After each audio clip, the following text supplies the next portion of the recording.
Okay, folks. Couple of things before we start. One is, as I was walking by, I was just checking, and there are a few quizzes still left from this class that haven't been picked up. Pick them up by the end by 5:30 today, because I have to take them back into my office, because if I leave them out there, I risk having somebody recycle them and throw them away. So if you want to get your quiz, pick it up. It's in your own best interest to have the quiz with you, because that way if I've messed up on the grading, you can check to see. But overall, I think I gave you too easy a quiz. So you know what I've learned, right? I've got to up my game on the next one, so we'll see how that goes. Second is nothing to do with the quizzes. If you looked at your syllabus, you notice you have a project. I've been nagging you every week, right? A company, pick a company, value the company. Most of you are saying, why does this guy keep nagging us? March 29th, I give you a one-time deal. Do you remember what that deal was? You can turn in your discounted cash flow evaluation of your company, and I won't grade it, I'll give you feedback. I'll check it for consistency. So basically, you can view this as, it's optional. You don't want to turn it in, you want to turn in the final valuation on March 13th, May 13th, or whatever the last day of class is. I'm okay with that. But on March 29th, but to get that feedback, what do you need to do? You need to value your company, right? I can't give you feedback on something you haven't done yet. And you already have everything you need to do your valuation. So all I'm looking for is that valuation spreadsheet. You're welcome to use any of mine. For some reason, I don't know why people have concerns about it. I have no proprietary feelings about my spreadsheets. You can use mine as long as you take ownership of what you do, right? It'll be your valuation, not my valuation. The black boxes, wrestle with them to see what's going on behind the black boxes. Okay? I'm a sloppy Excel modeler, so I don't name cells. It's B28, C33. I'm not so none of that fancy stuff. Name of the. So basically, it'll be some of these equations look like they go on forever, but none of them are really complex. I just have to allow for all the branches you pick. You're welcome to use my data. So if you do a bottom-up beta for your company and you want to use a beta for a sector I've computed, this is not about whether you can build an Excel spreadsheet or do the data crunching. It's about whether you can value companies, and that's what I want you to focus on. So March 29th, if you want the feedback, make sure you get the valuation done. You can send in the Excel spreadsheet.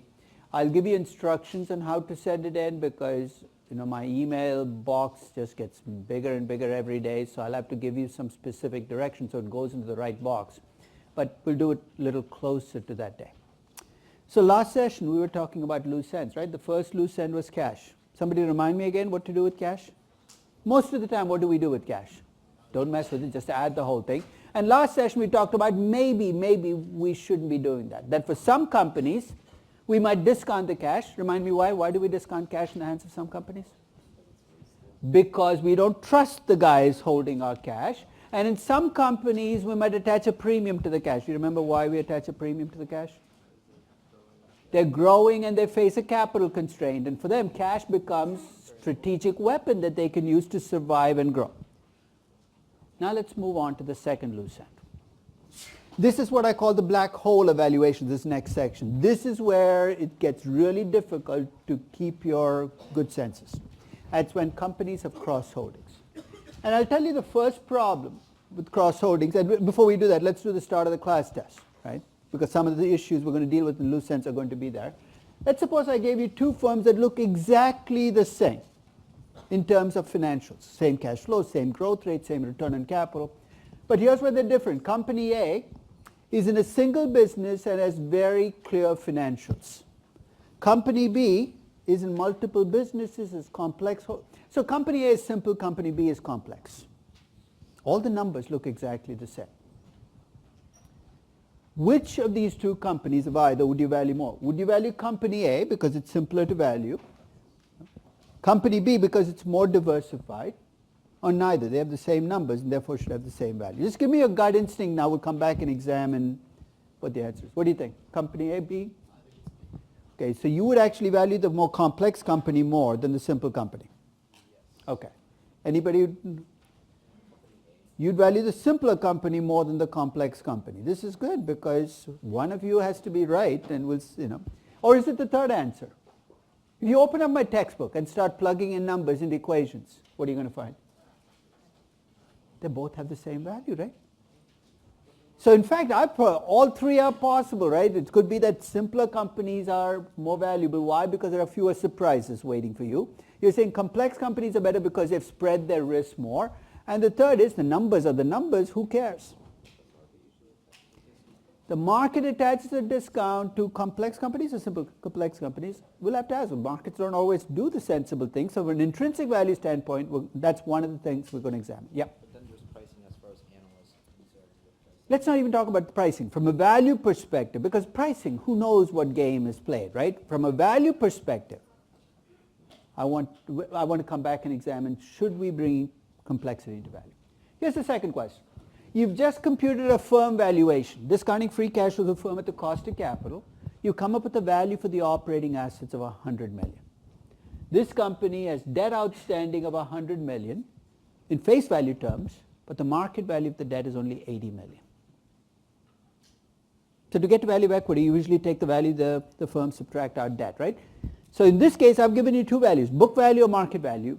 In an intrinsic valuation, which numbers should I be subtracting out? The book value, in which case I get 0. The market value, in which case I get 200 million. Sorry, 20 million. I'm sorry, can't be 200 million. So I've discounted cash flows at the cost of capital. I've come up with the value of the firm. Question is, what debt should I subtract out? Book value or market value? That sounds like the right answer, right? In fact, in intrinsic valuation, we ask you to subtract the market value, and that is actually the right thing to do, but in this case, you've got to be a little queasy about what you've just done. Think of why. Why is the market value of debt lower than the book value of debt? What has to be true about this company? When does the market value of debt drop dramatically below the book value? That means that it's in restructuring or something. In some kind of distress. You know what you should be worrying about? What did you do in the first step? You took free cash flow of the firm for how long? Forever, right? You assumed a going concern to value the firm. You're now subtracting out the market value of debt, but in the market value of debt, there's a message. And what's the message? Your company might not make it as a going concern. Again, if you open up a book, it'll say subtract out the market value, but I want you to think about the implicit assumptions you're making when you do it. And maybe today we'll talk about things you can do that fall somewhere in the middle, right? Because it's neither 0 nor 20. I think they're both wrong numbers. But we ask, where does it fall between 0 and 20? So knock off the last 0 on the 200. It shouldn't be 200, it should be 20. Last question. Let's say you value the equity in a company. You've come up with $1 billion in equity, discounting free cash flow equity at the cost of equity. So you're done, right? You got the value of equity. There are 100 million shares outstanding. Let's start easy. You come up with $1 billion for equity. You've got 100 million shares outstanding. What's the value per share? It's not a trick question. It's $10 per share, right? Now let me throw in a loose end. Let's assume this company has 10 million options outstanding, but they're at the money options. You know, at the money options are the strike price is equal to the stock price. So you don't have to give me a number answer, but I'd like you to tell me whether the $10 you computed in the first section is going to stay intact, because these are all, after all, at the money options. And if you ask an accountant, he says, at the money options are worth nothing, ignore them, the exercise value is 0. Would they be worth less than $10 or more than $10? Doesn't matter. Let's say you can make any assumption. Vested, non-vested. Let's assume that non-vested to make it as gray an area as possible. They still have time. They have options. So the exercise costs nothing. Basically, these are management options. You turn in the option. They get, so basically, you can exercise the option. But today you wouldn't, because it's worth nothing. Do you remember option pricing? You've done option pricing in foundations? Act like you did. I know you kind of pushed that into that gray area of your brain, saying that Black-Scholes, log, and exponential. But if you have an at-the-money option with life left on the option, is the option worth nothing? No, there is option value. We're going to talk about what to do about management options. The way analysts treat management options is they value them at exercise value, which means that if they're at the money, you ignore them. If they're out of the money, you don't even act like they exist. If they're in the money, you take just the exercise value. You can already see what's going to happen, right? You're going to overvalue shares in your company if you consistently miss the option premium. And what kinds of companies use a lot of management options? Really safe companies or really risky companies? It's really risky companies with negative cash flows. So the kinds of companies which issue options are exactly the kinds of companies where the time premium on the option is going to be immense. So ready? Let's start with cross holdings, because as I said, that's the most, perhaps to me, the most difficult aspect of valuation is dealing with cross holdings.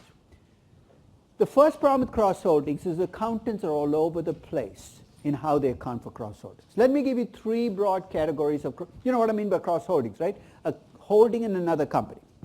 If you hold 3, 4, 5% of a company and take absolutely no role in how the company is run, it's called a minority passive investment. And if you have a minority passive investment, here's what you're supposed to show. In your income statement, you're supposed to show the dividends you receive on those cross holdings. And in your balance sheet, you're supposed to show what you originally invested to get those cross holdings. Yeah. Is that the same as equity and income?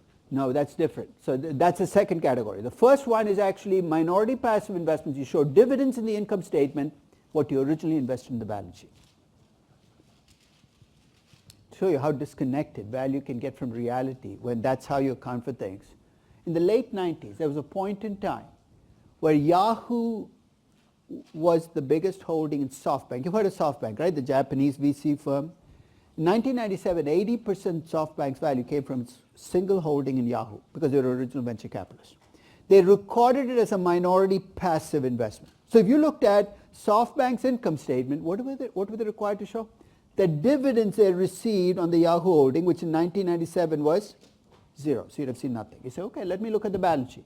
In the balance sheet, you'd have seen $50 million for the Yahoo investment worth $8 billion. That was what they originally invested as venture capitalists to get that holding. Completely disconnected from reality. Thank God, most investments don't qualify as minority passive.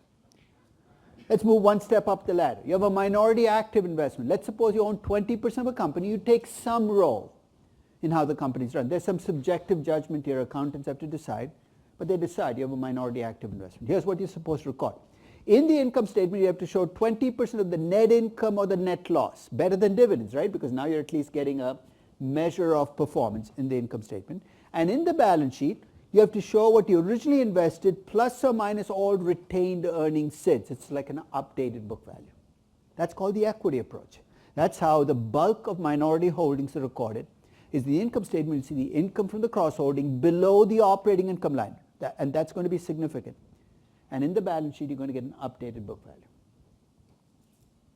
And then you get to majority holdings and accountants freak out. You own 60% of a company. What are you required to do in accounting? Consolidate. I have never understood the logic of this. Here's how it goes. You own 60% of a company. What does the accountant say? Act like you own 100%. You say, but I own only 60%. Don't worry about it. Act like you. So you count 100% of the revenues, 100% of the operating income. You get to the balance sheet, 100% of the cash. And each stage saying, but I own only 60%. The accountant says, don't worry about it. The last moment he wakes up and says, but you own only 60%. So that's what I've been trying to tell you all this time. You don't own 40%. Duh. We have to show the 40% that doesn't belong to you on the balance sheet. Hence is born the worst named item in accounting. It's called minority interest. First, which side of the balance sheet does minority interest show up on? It's always on the liability side. It's there. Why? Because they made you count 100% when you owned only 60%. This is the accountant's half-assed way of fixing the problem, saying, hey, you don't own 40%, so we're going to show it on the other side of the balance sheet as a liability. It's also called non-controlling interest. So if you have a company with cross holdings, what's the first thing you need to do? You need to figure out how the accountants have accounted for it. Otherwise, you're going to be all over the place. In fact, this has become even messier with IFRS. IFRS now with joint ventures allows what's called proportional consolidation. What does it mean? There you actually count only the 60%. So you now have this range of accounting choices that can affect what you see on the income statement and what you see on the balance sheet. So I'm going to start with what I would do in a perfect world to deal with cross holdings. In a perfect world, here's what I would do, and I'll set the problem up and you can help me out. Let's assume you have a company A, consolidated financials. you come up with a value of $1 billion, discounting free cash flow of the firm at the cost of capital. The key word is consolidated. $1 billion for the value, 200 million in debt. What's the value of equity in the firm? Let's start easy. Billion minus 200 is 800 million. I say, oh, by the way, I forgot to tell you that company A owns 10% of company B. It's classified as a minority active investment. And the market cap of company B is 500 million. So let me pause right there. Before I gave you this information, the value add for company A was 800 million. Now I've told you they own 10% of company B, and they treat it as a minority active investment, and I've given you the market value of company B. So is this going to change your valuation any? No, you said, or yes? You shouldn't change the value. What did I discount to get my $1 billion? I discounted free cash flow to the firm, right? What? No, it's not even dividend. Minority active investment, it's the income that shows up below, but it shows up below the operating income line. So whether it's minority active or minority passive, it's not going to be part of your operating income. And if it's not part of your operating income, when you value the firm, the 10% has not been valued yet. So what should I do? Take 10% off 500 million, which gives me 50 million, add it on to the 800. So I want somebody to keep a running record of where we are. 800 plus 50, 850, right? Oh, then I said, oh, by the way, I forgot something else. I forgot to tell you that company A owns 60% of company C, and it's been fully consolidated. And I tell you that that minority interest is recorded at 40 million. So you have three choices of the minority interest. You can add it to the 850, you can subtract it from the 850, or you can ignore it, which leaves you at 850. 850 plus 40, 850 minus 40, 850, and 850. You said minus, why? Okay, give me the logic as to why. You're right, you should be minusing it, tell me why. Because you consolidated the cash flows in your original valuation, but then you subtracted out for the 40%. In fact, when I valued at 800 billion, I took free cash flow to the firm, which reflected consolidated statements. And when I did the consolidated statements, guess what I did? I counted 100% of the operating income, and I got the cash flow. So I valued 100%, but I own only 60%. So this is what most analysts do. Most careful analysts do. They do the discounted cash flow valuation. They add on the minority holdings because they haven't counted it yet using market cap, and then they subtract out minority interest. But do you think there's a problem in what I'm doing? What am I trying to do in the first place? When I discount cash flows, the cost of capital, what do we call that? Intrinsic valuation, right? Why do we do intrinsic valuation? Because we think markets can make mistakes. Do you see the flaw in what I've just done? In step 2, when I brought in the minority holding, what did I bring in? I brought in the market cap. And when I subtracted out the 40% that doesn't belong to me, what did I subtract out? Accounting book value. This is a crapshoot now, because I started with intrinsic value, I added market price for the minority holding, I'm subtracting. So if I wanted to do it right, what should I do? To value company A now, what do I have to do?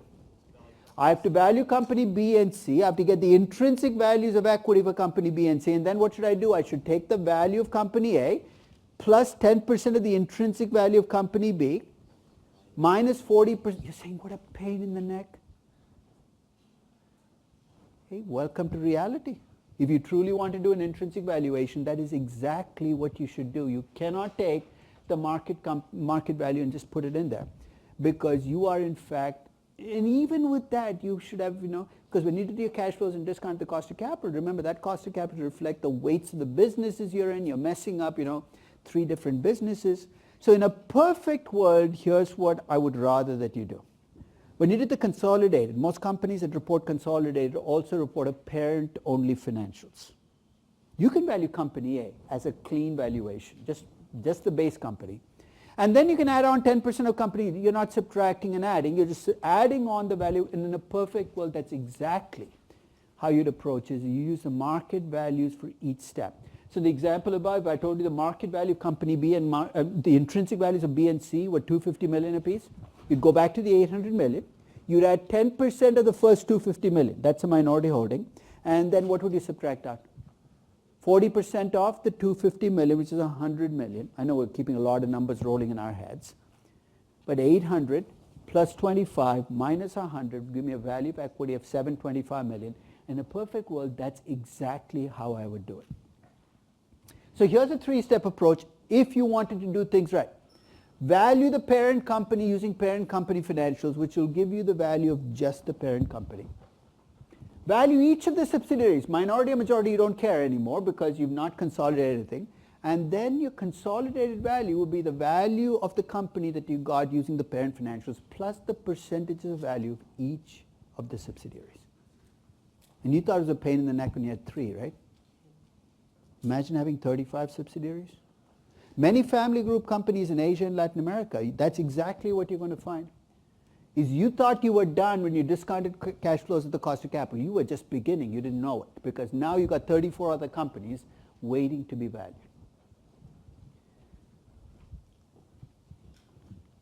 I'll come back to this. But you know the biggest problem with this approach is what do I need then? To do this, if I wanted to do it right, I'd need parent company financials for the parent company. I'd need full financials for every single subsidiary, right? And if I have that, then I could do this. To show you why that's not always possible, let me tell you a story. The late 90s, I was doing a 3rd edition of one of my valuation books. I was valuing a Japanese company. So Japanese companies, you always were teetering on the edge of disaster in the late 90s because the risk-free rate in yen was so much lower than the risk-free rate in every other part of the world that if you weren't careful, your valuation would blow up. So I was very careful. I finished my valuation. I'm patting myself in the back. And I'm reading their annual report at the same time. I can do 2 things at the same time. And I noticed they have 227 cross-holdings. My job is laid out for me, right? So if I were a hard-working, careful person, which I'm not, what should I do? Value 227 other companies and take the percent. I know what to do. The problem was I couldn't even do that, even if I'd wanted to, because 167 of those companies were private businesses with no financials provided. So I called the investment relations officer of the Japanese company. I said, look, this is not for an expose. I'm valuing a company. I need to value your cross holdings. I need to know something about your 167 cross holdings. Give me something to work with. She said, I cannot give you that information. It is proprietary. The way she said it was kind of scary. I said, okay. What if I bought 1,000 shares in your company and then called you? She said, still be proprietary. I said, that doesn't make any sense to me. If I buy 1,000 shares of your company, I'm part owner of the company, you're refusing to tell me what I own. Moment of silence, she comes back and says, you have a point, but it's still proprietary. At this point, I'm banging my head against a brick wall. I get ready to hang up the phone. She says, no, let me, I do have something I can tell you about these cross holdings. So maybe she's going to give me some operating income, cash flow information. I said, what? She said, I cannot give you specifics, but they're worth a lot. I said, let me ask you a question. In Excel, do I enter LOT in a cell? It doesn't seem to work. I'm getting valuation errors after that. How many zeros are there in a lot? But it cuts to the heart of the cross-holding culture. Here's what managers do. They hold up a brown paper bag and say, trust me, it's full of billions of dollars. I say, can I look in the bag? No. Come on. You live in New York City. Somebody walks up to you with a bag and says, it's full of cash. What should you do? Run in the opposite direction, right? There's always a catch. But for decades, we've let companies get away with it, right? They tell you what the value of the cross. Oh, if you say so, $3 billion, I'll add it on. So in the real world, that is exactly the challenge you run into. So I'll give you an example of a company where I actually did the intrinsic valuation, all 3 pieces, because I got lucky. So about 5 years ago, just on the verge of Alibaba going public, I decided to value Yahoo. You're saying, what's Alibaba got to do with Yahoo? I did a discounted cash flow valuation of Yahoo, free cash flow, the firm cost of capital. I came up with a value of about $4.4 billion for the operating assets. Add cash, subtract our debt, the parent equity. So Yahoo reported parent financials. I used that to come up with the value of equity in Yahoo. But in 2013, Yahoo's value was not coming from their operating assets, a search engine, as I said, which nobody searches on, and a mail program that nobody uses. It came from 2 holdings they had. 21% of Alibaba and 35% of Yahoo Japan. Yahoo Japan is a public company with financials, so I was able to value Yahoo Japan as a standalone. So basically the value that I got for the operating assets was about 18 billion. Add cash, subtract our debt, value of equity in Alibaba, in Yahoo Japan is about 21 billion. 35% of that number is about 7.3 billion. I've got one slice done. Then I turned to Alibaba, and now you can see why I could not have done this before Alibaba went public. Because before they went public, this was right after they filed the prospectus. I had the financials. I valued the operating assets, and now you see the elephant in the room. 27 billion. You add cash, subtract our debt. Value that you get for the equity is 145 billion. 21 or 22.1% of that is 32.175 billion. You add those three numbers up, you come up with the total value for the firm. The one thing I did bring in that you might or might not is I said, look, if because Yahoo was talking about selling off a portion of its holdings, the problem is if you sell off these holdings, there's a capital gains tax that's going to kick in. What you see is my estimate of the capital gains tax, and I'm subtracting out Yahoo options. The intrinsic value that I got for Yahoo by valuing the three pieces separately was $41.19. But to call it an intrinsic value, I had to value all three pieces from scratch. So sometimes if you have a company that has a cross-holding in another company that's either public or is full financials, you can do it. But most of the time, you have to settle for approximations. Yes?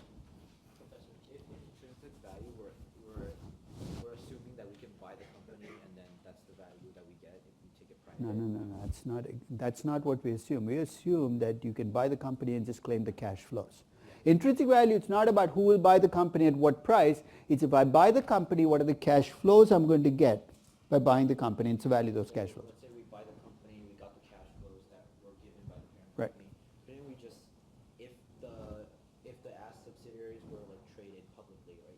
Couldn't we just assume that we can sell the marketable securities? See, then you're using pricing. That's not intrinsic valuation, right? Because then why do you even value your first company? Why do you value the price? There's a market price out there. If you can assume that on the subsidiaries, I'm going to hold you up to it when you value the parent company, right? So if you tell me that the subsidiaries, I'm going to assume that what I can get in the market is what the intrinsic value is. Then when you come up with an intrinsic value for Yahoo based on that, I'm going to say, well, there's a market price for Yahoo. Why, if you assume market price is okay for intrinsic value for your subsidiary, are you not using the same logic? If you open that door, you've got to walk all the way in. You can either do a pricing of each part, right, and do a pricing fully, or do an intrinsic valuation. But the approximation, that's exactly what we end up doing because we don't have the information. Here are the two approximations. If the subsidiary is publicly traded, we make a leap of faith. We say, look, it's too much work, I'm too lazy, I can't do the intrinsic value, I'll just take the market price. If the company is not publicly traded, I'll give you a suggestion, because usually what analysts suggest is if it's not publicly traded, just use the book value. I think that's a better solution. If I know the book value of your minority interest is 40 million, but I also know that that minority interest is in a chemical company, and that the typical company, chemical company trades at 2 times book value, price to book. You know what I'm going to do? I'm going to take the 40 million and multiply by 2. I think that is so simplistic. It's better than using the book value, and it's the best you can do when you don't have the information. So for your company, if you have cross-holdings, try to do it right, especially if it's a big cross-holding. A big chunk of your company comes from the cross-holding. Okay? But if you cannot do that, then you're kind of stuck going through these approximations. And here's if you'd ask me to do a pricing, and this is where the pricing would come in. From the start, everything would be pricing. What's the point of mixing up intrinsic value with pricing? I'm going to say, what's the best pricing I can get for Yahoo? Maybe I'd use enterprise value to sales or some multiple to come up with the pricing.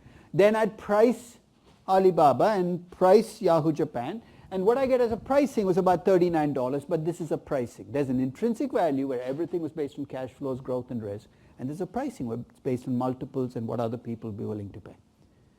So if you have cross-holdings, try the right approach first, see if you can do an intrinsic valuation. If it doesn't work, then use the best approximation you can. Yes? If you're going to value, let's say Yahoo this way. Value or price? I don't mean to be picky. Value. So this is not valuing. So don't say value this way. It's price this way. Value that way. Right?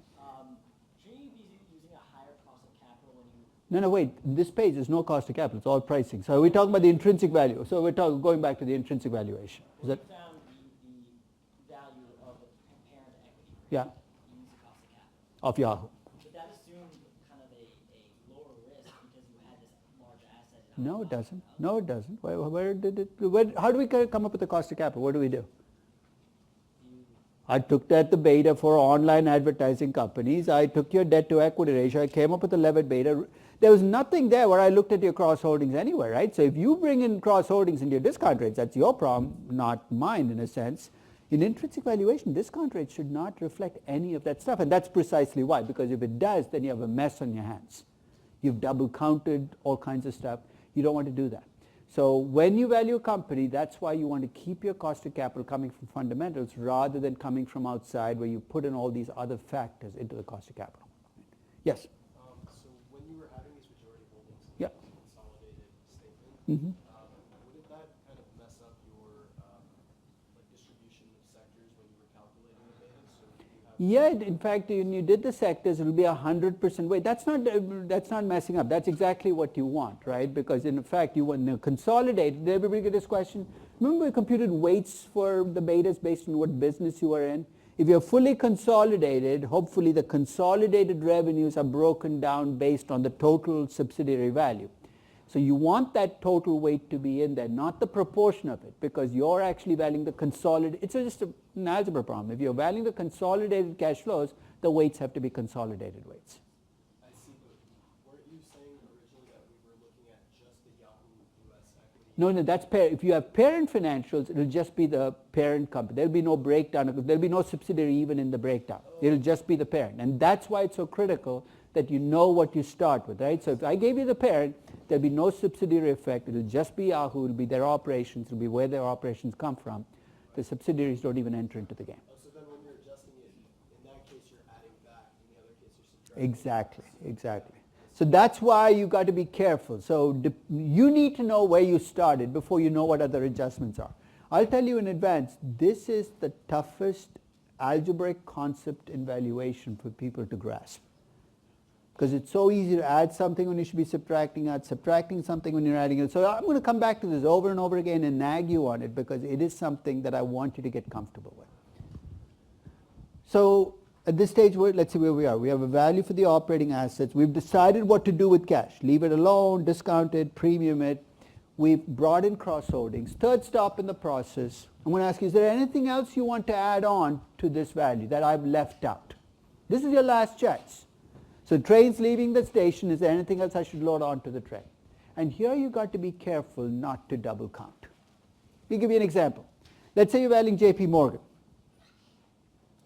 I do these sessions for JP Morgan on any given day. I have no idea which building they'll ask me to come to. They're on Park Avenue. They're all over the place. They own some valuable real estate in New York City. So here's what you decide to do. You decided to take the cash flows, discard the cost of equity, come up with the value of equity, and say, by the way, they own $1 billion in real estate in New York. I'm going to add the $1 billion on. You've just double counted. Why? What's in those buildings? Presumably people who work for you.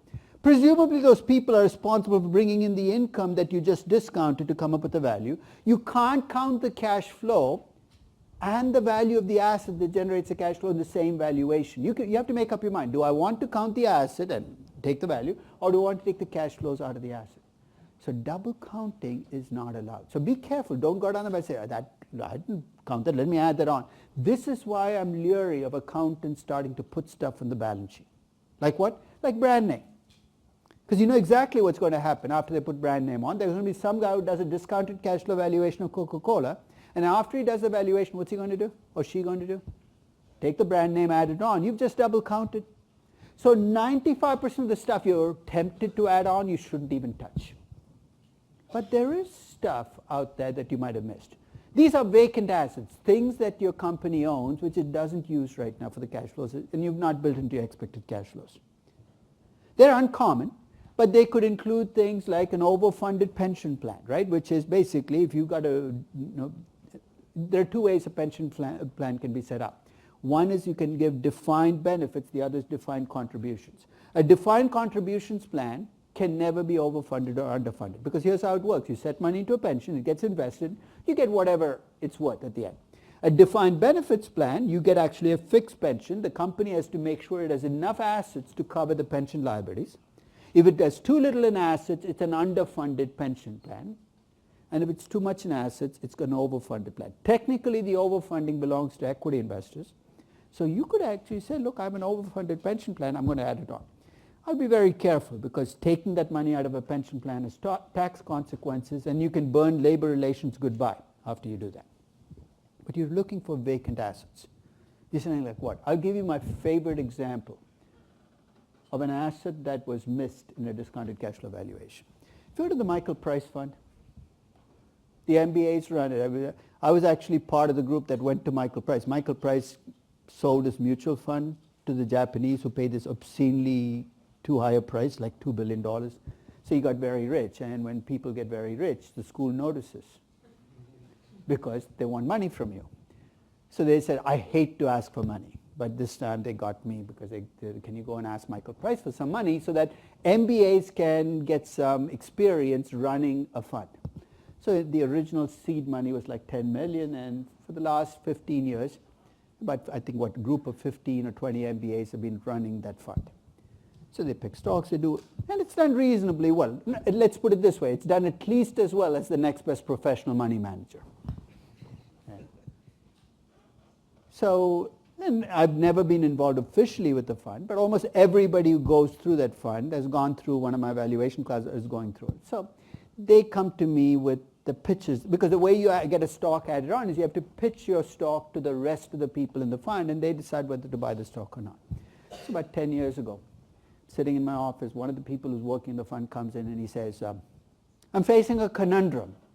I very quickly had to turn to my computer, type in the thesaurus. He was very confused. I didn't know why, but I liked the word, so I decided to use it on him as much as I could. So what's your conundrum? He says, I'm valuing Playboy. I say, I don't see a conundrum yet. He said, I valued it at 240 million. The stock is trading at 280 million. I said, I still don't see a conundrum. Just don't buy the stock.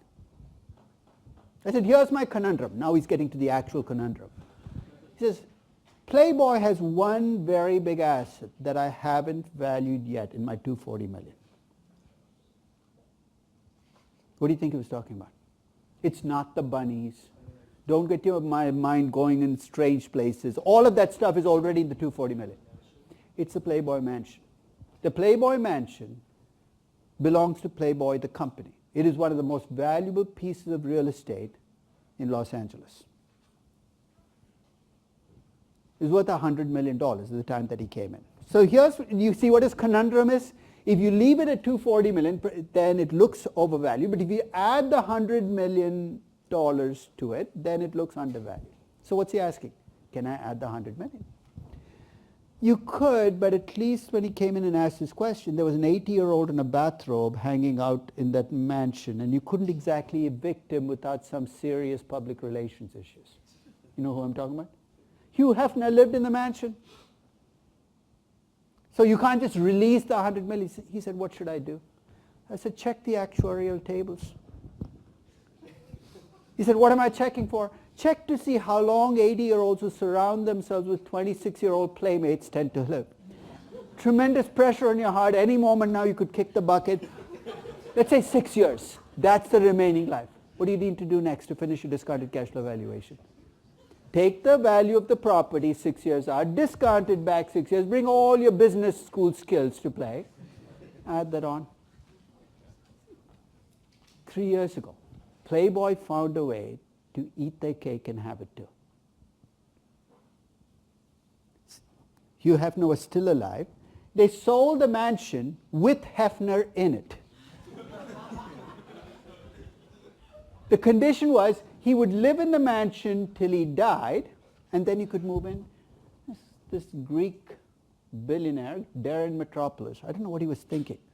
Because if I'm thinking about this, Hugh Hefner, just to get his revenge, would live to be 125. They actually sold it for $200 million. They got the cash. So when you think vacant assets, think Playboy Mansion. For most of you, there is no Playboy Mansion or Hugh Hefner to worry about. Thank God for that. But that's the kind of asset you're adding on, is at the end, assets you haven't counted yet. So let's see where we are. We started with the discounted cash flow value or free cash flow of the firm at the cost of capital. We dealt with cash. We've dealt with cross holdings. We've done this mopping up of whatever else is out there, making sure we're not double counting. Right? Let's bring in a fourth loose end. And this goes back to the start of the class test. You have two companies. The numbers look exactly the same. Same operating income, same tax rate, same return on capital, same growth rate, same cost of capital. Everything looks the same. But here's the difference. The first company is in a single business. The second company is in multiple businesses. The first company has a very simple holding structure. You can see exactly what they own. The second company has all kinds of special purpose entities and cross holdings. The first company has transparent accounting. What does that mean? You read the financial statements, you're pretty clear on what they're telling you. The second company is opaque accounting. What is that? This is an annual report that's supposed to be in English. You read it, but you don't know what language it's in. It's this language that lawyers have devised that they call English, but the only people who understand it are other lawyers. So first company is simple, the second company is complex. We already got the answers, right? You said you would go with the simple company, the complex company. The complex company. Now you're having second thoughts about what complexity will deliver to you. You said the simple company. How many people in this room would go for the simple company? Don't worry, don't look at my hand and say, oh, you put it out. How many would go for the complex company? How many would be indifferent about this information? In fact, you're the ones who are reading my book to the number, right? Because if I look at the numbers and I plug them in, you shouldn't care. And until 2001, when I taught the class, I basically said, the numbers are the numbers. Yeah? And you know what the basis for why we were able to get away with that in finance was? We assume that what you don't know can't hurt you. Let's face it, we know a lot less about the complex company than the simple company. We assume that what you don't know can cut in both directions. Remember the diversification argument? You buy 100 complex companies, we assume that there are good things you don't know and bad things you don't know, they'll average out. There's one big flaw with that logic. Complex companies hold back some information. Let me ask you a question. Do managers hold back good news or bad news? Or let me rephrase that. How many accounting scandals have you woken up to where the company says, guys, we made 5 times more money than we told you we did? Notice when there's a surprise, it's almost always a negative surprise. Which means diversification doesn't work for you because you bring 100 complex companies. On average, you're going to get more bad news than good news because there's stuff they didn't tell you. And your value will be affected. And when I said this in 2000, I did this right after the Tyco scandal. Those of you who don't remember, Tyco was a company that built itself up through acquisitions. It was doing a lot of bad stuff under the surface. The whole thing blew up. The stock price dropped 70% when the truth came out. And in the weeks after Tyco blew up, GE lost 15% of its value. You think, why Tyco is falling apart? Would GE be punished? Why was GE punished? How did I describe Tyco? A conglomerate that grew through acquisitions that was hiding a lot of bad stuff under the surface. You know how investors were thinking, right? If Tyco could do it, GE could be doing it as well. So I got in front of my valuation class and I said, you know what, maybe we're doing this wrong in valuation. Maybe there should be a way to bring complexity in because it can affect value, because there's more bad news than good news here. To do that though, there are 2 things I need to do. First is I need to measure complexity. I can't just say I'll know it when I see it. And second, I've got to be able to bring the complexity into my valuation. So let's start with the first one. How do we measure complexity? I'll give you the first shot I took in my real-time valuation class, and I'll also tell you when I showed the people in the class this attempt, they were not impressed. Here's what I did.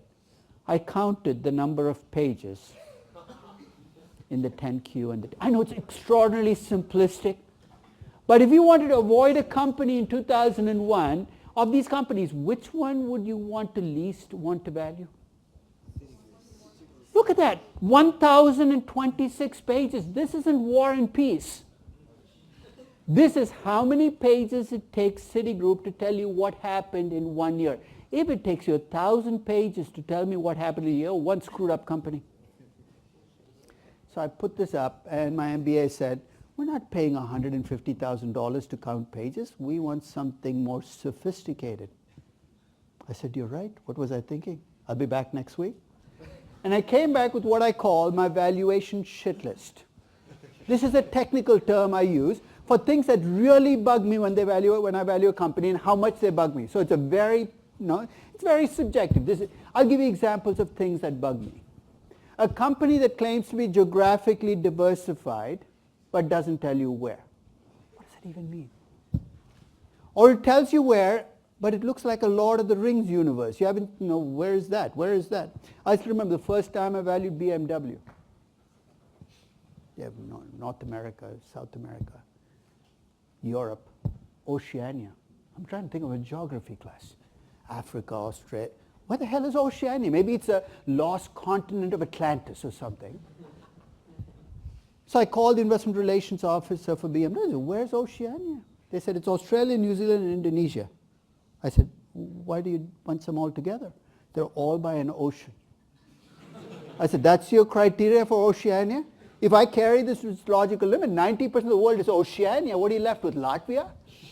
Some landlocked country you can't get to? But think of why this makes valuation difficult. If you bunch together Australia and Indonesia, remember how we weighted equity risk premiums based on where you did business? Australia is a AAA rated country with an equity risk premium equal to the US. Indonesia is a much riskier country. You bundle them together. You've noticed this with your companies, right? When you go look for if you picked a company, right? You've seen some very strange breakdowns. Yesterday I got an email from somebody saying, I'm looking at, I think it was, your phone's talking back to you, I think. Your American Express just got charged, so I don't know what it was charged for. Right? But basically, I got an email saying, I'm looking at my company, it breaks its revenues down to the US and rest of the world. What do I do? So work with the information you have. So that's an example of the kind. So I made a list of everything that bugs me and how much it bugs me, and I'm capable of building an Excel spreadsheet of anything. Remember when my daughter had to pick between colleges, she's very indecisive. She went back and forth and back and forth. I finally built an Excel spreadsheet. So how much do you want Sunny Campus? Let me put a weight on it. She didn't use it, but I gave a weighted score. So I said, now you don't have to pick, just pick the weighted score. So I had a weighted score. So I came back to class and I said, okay, I'm much. And they said, and I said, do you like this more? They said, yes, I like this a lot more. Then I told them the cost. To get the score for Citigroup, what do I need to do? Read 1,000 pages. And I said, look, I am in no mood to do that, but you guys are each valuing a company, right? They could see the train coming at them down the tracks. Too late to get out of the tracks now. They said, yes. And I said, this semester I have one more item to add to your valuation project. In addition to valuing a company, why don't you come up with a complexity score for your company? They bitched and they moaned, but what choice do they have? They should have just taken the number of pages that I offered them the previous, right? So that semester, they actually came up with a complexity score, and there were some very interesting things they found. First, they found there was very little correlation between company size and complexity. I thought large companies, there were some small companies. You know how many pages there are in the Lyft prospectus? 250 pages. You know how many pages there were in the Apple 10K? 76. I think Amazon was 83. Lyft was 250. There's no correlation between company size and complexity. Second, they did find that emerging market companies were more complex than developed market companies, usually because of cross-holding cultures. Third, they found that any company that grew through acquisitions was significantly more complex than a company that did not. Those of you working with companies that go through acquisitions, here are the items that are going to make your life difficult. There'll be restructuring costs that show up at regular intervals, big numbers that come out of nowhere. And then there's that item on your balance sheet that's going to give you a headache. What am I talking about? What did Kraft Heinz impair 2 weeks ago? There'll be goodwill, and you got to figure out what to do with it. Companies that grow through acquisitions are much more difficult to value than companies that go with internal investments. And finally, they found that any company with a financial arm was almost 40% more difficult to value than a company without. What am I talking about? GMAC, Ford Capital. Why? Because you put a bank in the middle of a manufacturing company. You tell me to ignore the fact that it's a bank. Say, I built a wall around it. How do I know? So you want to avoid companies that do acquisitions, that have a financial arm. You know what the most complex company in the class was? If you were building a company from scratch to torture somebody, you'd design GE. GE for 30 years, well before the recent troubles, was a company I described as a company that I would be looking at in hell day after day after day, like Groundhog Day, every single day of my life. It's a mess. And you know what happens when people are not able to understand what's going on? In good times, they ignore it. But in bad times, they punish the company because they don't understand it. So whatever measure of complexity you want, pick that measure of complexity. And final step, you've got to bring it into evaluation. And there are only three places you can do it. You can do it through the cash flows, you can do it through the growth rate, or you can do it through the discount rate. Let's start with the cash flow. Maybe you will take complex companies and haircut their cash flows. You know what haircutting the cash flows? You take your expected cash flows, you knock off 10, 15, completely arbitrary. You could try it, but it's who knows? It's subjective, you're picking a number. Second is you can adjust your discount rate, and this has some promise. In fact, remember I said I took a month out of my sabbatical and each month I spent, so there's actually a paper on complexity that's on my website or a chapter in one of my books. Here's what I did. I took the S&P 500 and I broke it down the middle into 250 simpler companies and 250 more complex. I had to make some judgment calls. Then I computed, remember how I did the implied equity risk premium for the S&P 500? I did that for the 250 simple and the 250 complex. Then I compared the two numbers. What did that tell me? The implied cost of equity for complex companies was about 1% higher than the implied cost of equity for simple companies. How would I put this into practice? You compute the cost of capital for a simple company. I'm going to say just do the traditional equation. For a complex company, you're going to add the extra 1%. Of course, you have to update these numbers to see what that number is. Adjust the discount rate. But I'll be quite honest, I don't really want to go down the cash flow, the discount rate. This is my favorite device for dealing with complexity. We talked about growth. What did I say drives the value of growth? I mean, you can have a high growth or a low growth, but I said for growth to be valuable, what has to be true? Your return on capital has to be much higher than your cost of capital. So let's say you're valuing a company like Amgen. You come up with a return on capital of 16%, the cost of capital is 9%. I understand why Amgen makes an excess return. Why does Amgen make an excess return? What is its competitive advantage? It's an easy one. It's more than intellectual property. It's intellectual property with a fort around it, built by the government saying you cannot breach this property, which is patents. So you got legal patents. So I know how Amgen makes money. So to value Amgen, I'm willing to let them make excess returns for a long time because of the patents. I still remember the late 90s, one of the favorite companies that people in this class used to want to value was Enron. At that time, a rising star, right? $100 billion company. And to a person, every person who picked Enron to value would come to me sometime in the fourth or the fifth week and say, I'm valuing Enron. It makes a lot of money, but I really have no idea what it does. It calls itself an energy trader. What does that even mean? Who do they buy energy from? Who do they sell energy? Completely opaque company. And at that time, we didn't know about the scandals, all the stuff. And to a person, I'd give the advice I'd give them is, I know they're making a lot of money and earning a high return on capital. But when you value the company, if you don't know why they're making the high return on capital, how can you assume that they can continue to do it? I said, lower the return on capital to the cost of capital quickly, which means the growth will have no value. And when you did that, the value of Enron fell well below the market price. It might seem like but when you don't understand a company, that might be the best way to deal with it. You say, look, I don't understand what you do. Because I don't understand what you do, I cannot keep assuming you can keep doing what you're doing. That's going to lower your value and growth. And if you don't like that as a management, what do you have to do? Be more transparent. Tell me how you make money. And don't expect me to just attach a reward to you because you're profitable. As a final throwaway in that paper on complexity, I ran a regression of price to book against return equity, growth, and beta, which is a standard regression we'll come back and talk about in the context of pricing. It's how you explain price to book.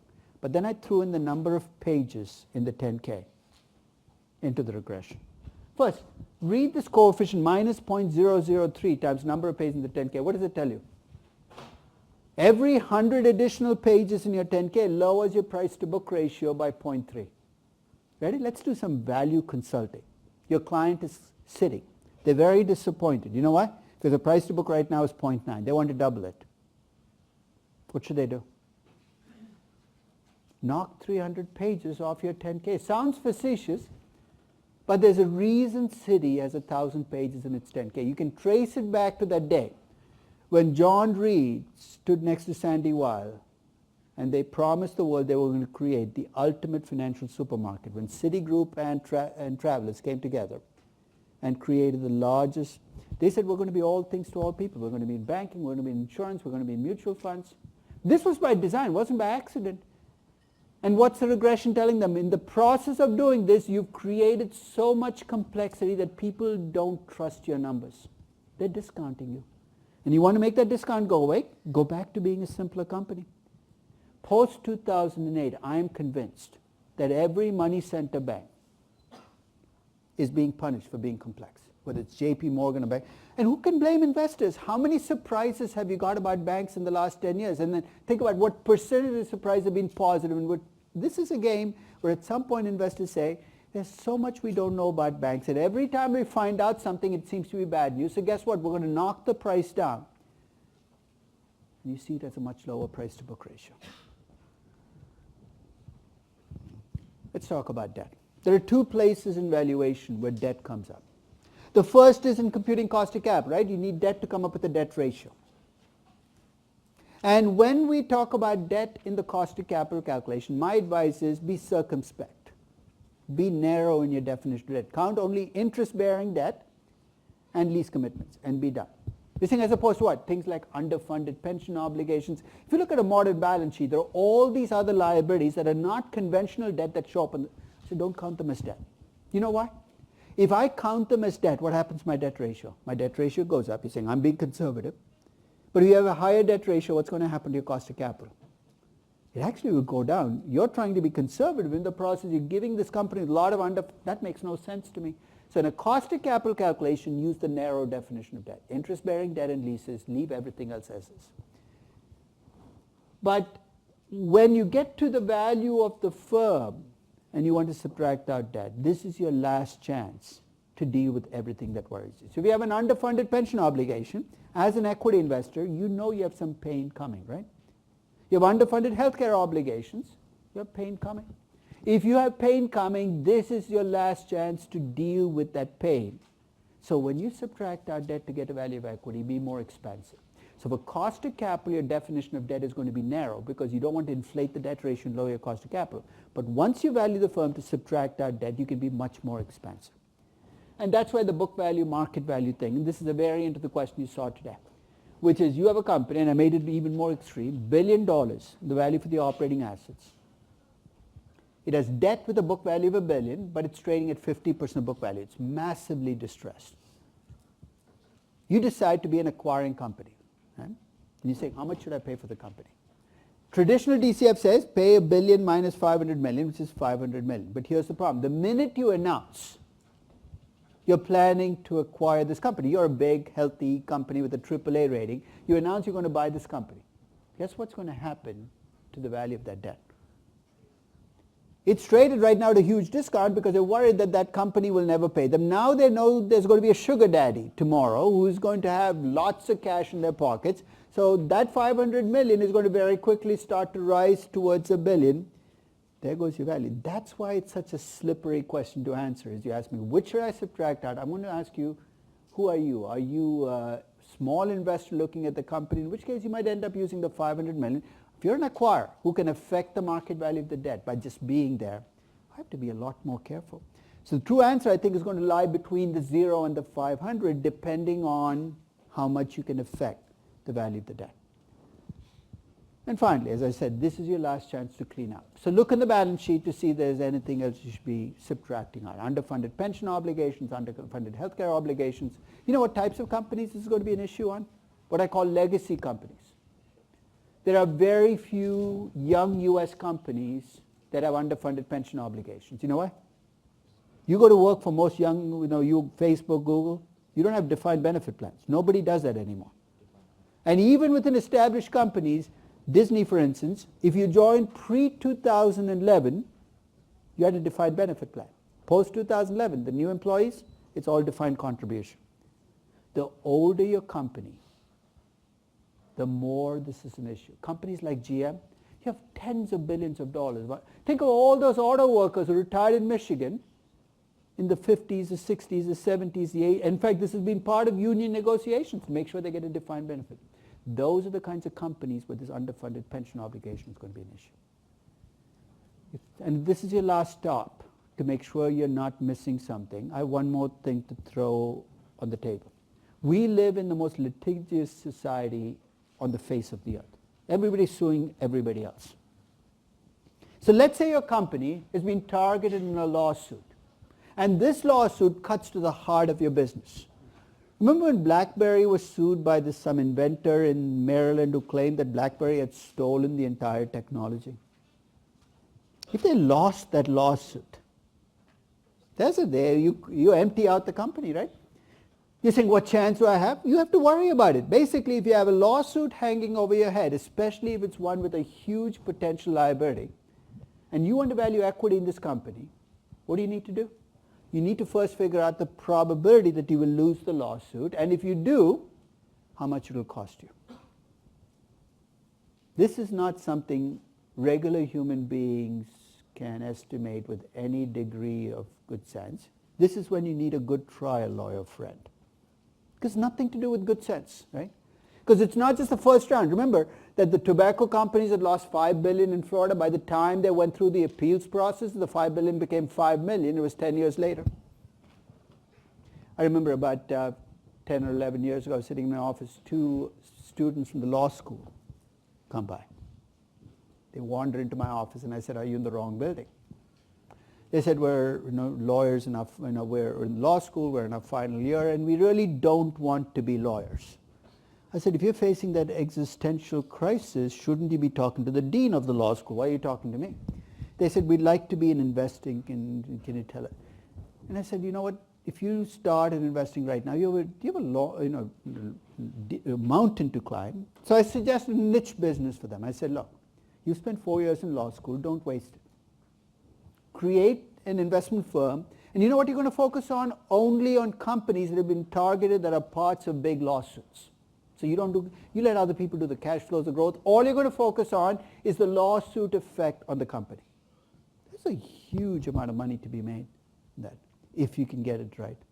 So I'm not being facetious. If you really have a good trial lawyer friend, and you want to create a partnership, there's a niche business here somewhere waiting to happen, because this is, I think, with U.S. companies, 20% of them at any point in time are being sued by somebody else.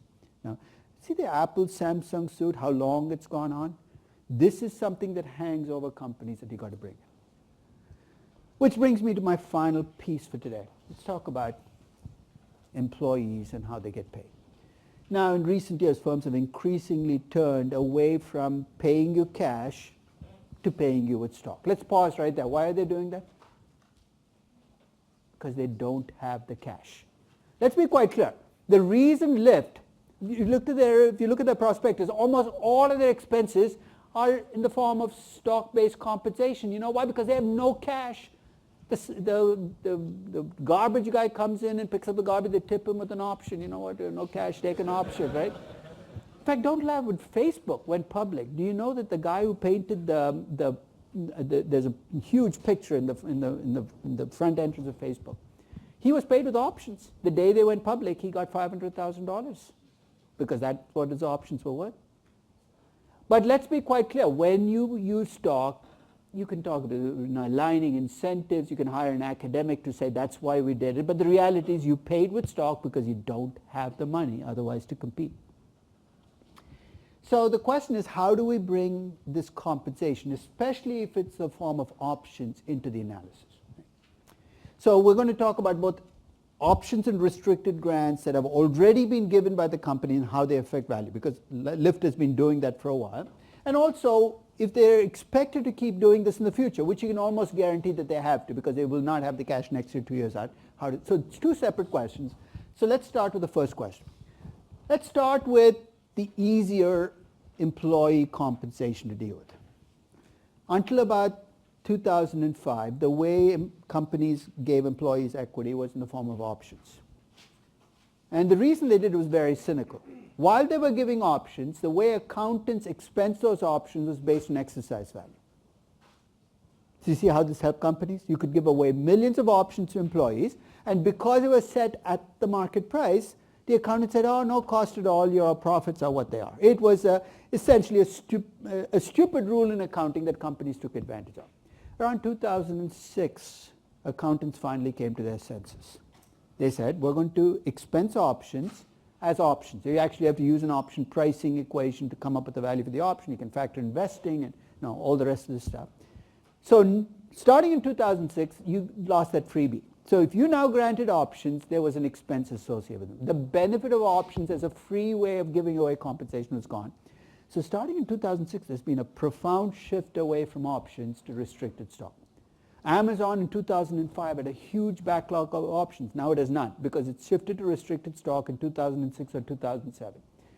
What are restricted stock? I pay you with shares. What's a restriction that I put on the shares? First, you have to stay around a couple of times. There's a vesting restriction. And what else? You can't sell for a few periods. So it's restricted both in terms of whether you own it and whether you can trade it. You're saying, why would I want it? You're getting a big chunk of restricted stocks. It's illiquid, but it's still worth a lot. Restricted stock units I deal with very simply. So when I valued Lyft, they have about 241 million regular shares, but they have about 28 million restricted stock units.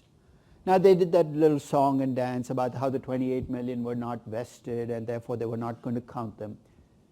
But you see how dangerous that is to not count them just because they're not vested? And here's why. That 28 million is not spread democratically across all the employees. It's bunched up in a few people who often have 2 million. Let me ask you a question. You own 2 million options in Lyft and your vesting is not going to happen for a year. What's the one thing you're going to make sure you do? Live for a year. That's the first thing you got to make sure. Second, you got to make sure you work for Lyft for a year. And the day after, you don't get people leaving 3 million, 5 million, 8 million options on the table. So you know what I did for Lyft? I said, look, I know there's vesting. I could have done some 90% probability. I just took all the restricted stock units, added them to the number of shares, and I computed value per share. I counted all restricted shares. So with restricted shares, I think it's easy to just deal with it as share count and move on. I know there are liquidity issues. You might have to discount them. It's not worth the effort. Just count them as share count. So any questions on restricted shares? So if your company is giving restricted shares, they're out there, just count them as regular shares. Let's talk about options. What makes options so difficult to deal with is not what they can be exercised for today. It's you get a right to buy the share at a fixed price. Today that right might not get you much, but you have the right for the next 3 years, the next 5 years. And when you exercise the right, why are you doing it? Under what conditions will you exercise your option? If the stock price is way above your strike price, right? The problem with options is not that they create dilution. Restricted stock create dilution as well, but that they create dilution at a discounted price. That's really why options should worry you. Is today they might be exercise value 0. So options affect equity value because you've given away a slice of your equity to managers, even if it's at the money options. So I'm going to give you 3 ways of dealing with options, and you're going to see how these 3 ways play out. One is a very simplistic way that some analysts use. Another is what looks like a more complicated way that other analysts use. And the third is what I think is the right way to deal with options. So let's take an example. Let's assume you come up with the value for the firm, taking cash flows, discounting at the cost of capital, so you come up with $2 billion. It's a stable growth firm. Let's say there's $1 billion in debt, the value of equity is $1 billion, and it has 100 million shares outstanding, so value per share is $10 per share. You give the CEO 10 million options at the money. Okay? So this is a variation of the question I asked. So 10 million, so I've given away 10 million shares to my CEO. It's at the money. So I'll give you the 3 choices. The effect on the value of equity will be nothing because they're at the money. That's the accountant's answer to it, which I don't think any of us buys. The second is, hey, that's like creating 10 million more shares. So I'm going to argue that my value will drop by 10%. So you see what I'm doing? I'm taking the value of equity and dividing by fully diluted number of shares. That's actually the first way people deal with options, is to add it to the share count. What's wrong with that? When I do that, what am I missing? When the option gets exercised, what happens? The manager actually has to pay you $10. There's going to be a cash infusion, which I'm missing when I just diluted. So the truth is it's going to decrease, but you don't know by how much. And the question is, how do we come up with that number? So let's take the three approaches. The first, as I pointed out, just inflate the share count. Unfortunately, this is the most common way in which people deal with options outstanding. They just increase the share count. If you increase the share count from 100 million to 110 million, saying those options are out there, the value per share that I get is roughly 10% lower than it is today because I'm just counting the shares. So when people talk about diluted earnings per share, they never mention this, but this is how fully diluted earnings per share is computed. You take your net income, you divide by all the shares outstanding plus any options. It's an absurd bludgeon to use because it makes no sense. Because you're acting like it has no effect. So the second approach is slightly better, but it comes with its own flaws. What did I miss when I just counted the number of shares? I missed the fact that I get $10 per share into the company when it's infused, right? So the second approach is called the treasury stock approach. And here's what you do. You take the value of equity you got, $1 billion, you add the infusion of cash you're going to get when those 10 million options get exercised by multiplying by the exercise price, which adds another 100 million. You divide by the total number of shares, and magically you find that your value per share is unaffected. So you can see already implicitly what I'm doing here is assuming that options have an exercise value, and that exercise value. This is, some people talk about the treasury stock approach, that's what they're doing. And to the extent that you have premiums on the options, you're going to overvalue or undervalue your equity. You're going to overvalue your equity because you valued the options too little, right? Because there's a time premium, you've given away those options. So here's the third and final approach. Let's do it right. We know that options have value. We know they have a time premium. We now have the tools to estimate the value of options. Don't worry, I'm not going to test you on Black-Scholes and binomial, but trust me, they exist out there. And if you have a good enough computer and Google search, you can use an option pricing model to value options. In this world, here's what I'd do. I'd start with the value of equity that I got, $1 billion. I'm going to value the options as options with the time premium built in. I'm going to subtract the value of the options from the value of equity. Why? Because I've given it away to the CEO. And then I'm going to divide the remaining value by the 100 million shares that I'd say. I'm not going to mess with the number of shares. An option is not a 0-1 security where I count it as shares or don't. It is an option. I'm going to value it as option, subtract out. This takes into account the full time premium. So in my case, if you build that in, you're going to come up with a very different value.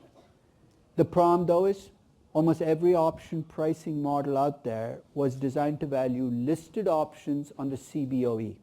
The Black-Scholes was designed to value listed, which are 3-month options on a traded stock. These are often 10-year options, and they come with other catches.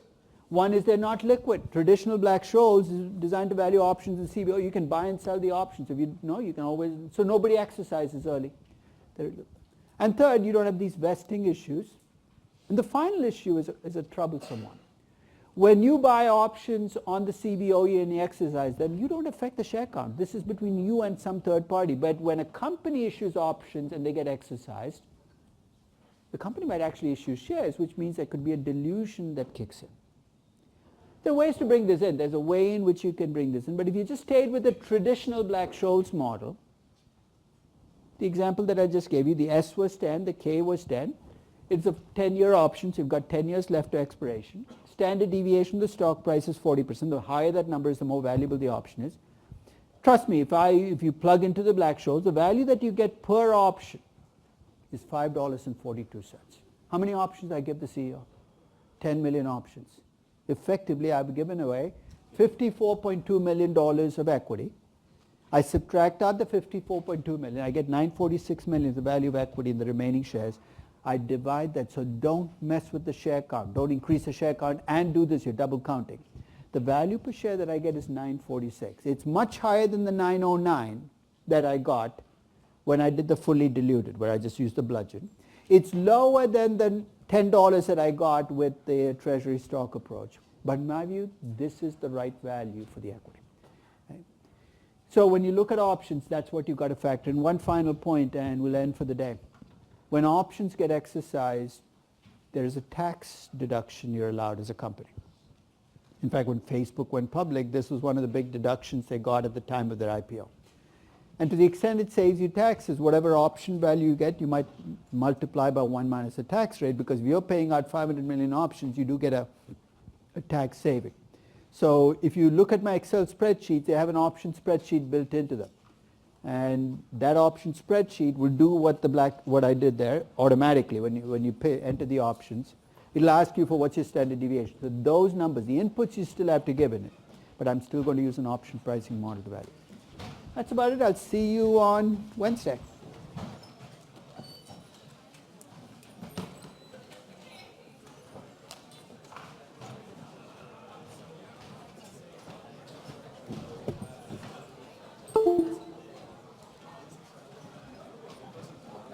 I was wondering if you knew when our final exam was, because on the packets it says May 15th, but a lot of people have been like adamant saying it's like May 17th.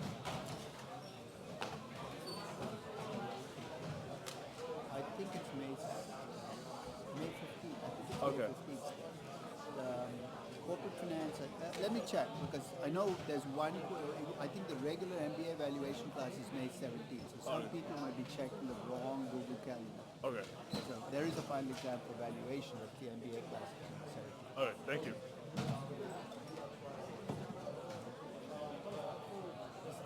When doing a value on something like Lyft or Uber, and when you're saying like in 15 years we assume that we're going to have autonomous driving and this will reduce our expenses tremendously, how would you price that in? Like, Are you the only one that's going to do it on? You always have to remember it's a differential effect. So the fact is, if you reduce expenses, and Uber reduces expenses, and so does everybody else, nobody's going to make money with the reduced expenses, right? Because in a sense, if everybody gets a benefit, nobody gets a benefit. So unless you're telling me a story where it reduces expenses just for you and not everybody else, I'm not even sure it affects the story. It might change your business model in terms of how much capital intensity you have, but if you're not going to be able to monetize that lower cost because everybody else is also going to have lower costs, and you're going to, you know who would be the beneficiary if that happens? You and I, that's right. It'll cost us $9 to go to Newark Airport instead of $18. So, but we're not going to be paying the $18 because that's where you have to make whether your story is it going to be an oligopoly where the two sides kind of come to an agreement, like the mafia. Right? Like say, you get New York, I'll take Chicago, which is conceivable, right? That's what happened in Southeast Asia and China. Right. In which case, you will get a benefit. But the lower cost by itself from autonomous driving, I'm not even sure that's a great business model for either Uber and Lyft, because if this becomes a business built around autonomous cars, you know who's going to have the advantage? It's going to be Google. It's going to be Uber and Lyft are not technology companies. They don't build autonomous cars. right, Waymo's the one. So the winner here, so that's a story they're telling. I'm getting really worried then about whether these companies will be the winners in that game, because they're not bringing any competitive advantages to that game. But if the prices don't go down to compensate for it, would they get higher cash flows? But if you start with that presumption, why aren't the prices going down? If the costs are lower, the only way prices cannot go down is if you come to some tacit agreement, which is illegal to begin with, right? That you keep prices up. That's why I said your story has to tell me the story about what you think will happen in the ride-sharing business. But remember, that agreement can just be between you and Uber. You know what you're not making an agreement with?